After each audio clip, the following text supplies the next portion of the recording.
Hi guys, నేను మా husband కలిసి ఇప్పుడు నా ఫేవరెట్ ప్లేస్ కి అయితే వెళ్తున్నాం. అదేంటో చెప్తాను, ఈ లోపు మీరేమనుకుంటున్నారో గెస్ చేయండి. ఇక్కడ కనిపిస్తుంది కదా, ఇదే steel band main gate guys. లోపలికైతే కాదులేండి, వెళ్దామన్నా మనల్ని అలౌ చేయరు. మేమైతే బీచ్ కి వెళ్తున్నాం గైస్. ఆ బీచ్ కి ఎవరు వెళ్ళాలన్నా స్టీల్ బ్యాండ్ గేట్ ముందు నుంచే వెళ్ళాలన్నమాట. వైజాగ్ లో చాలా బీచెస్ ఉంటాయి, మాకు ఈ బీచ్ అయితే దగ్గరగా ఉంటుంది. ఇలా వెళ్తున్నప్పుడు మాకు పికాక్ అయితే కనిపించింది గైస్. ముందు వెళ్తున్నారు కదా, ఆయనే చూపించారు, చెట్ల దగ్గర ఉంది. బైక్ సౌండ్స్ విని అది వెంటనే లోపలికి వెళ్ళిపోయింది గైస్. నాకు చాలా హ్యాపీగా ఉంది పికాక్ ని గా చూడడం. ఫైనలీ బీచ్ కి అయితే వచ్చేసాం గైస్.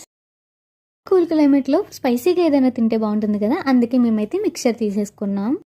తర్వాత నేనైతే బీచ్ లో ఫుల్ గా ఆడుకున్నాను. నాకు అయితే బీచెస్ చాలా ఇష్టం గైస్, చాలా బాగా ఎంజాయ్ చేస్తాను. ఇక్కడైతే నేను ఒక బిల్డింగ్ కడుతున్నాను.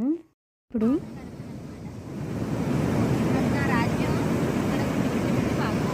ఫైనల్లీ నా రాజ్యం కట్టడం అయితే అయిపోయింది గైస్. మీకు ఎలా అనిపించిందో కామెంట్లో షేర్ చేయండి. వీడియో నచ్చితే లైక్ చేసి సబ్స్క్రైబ్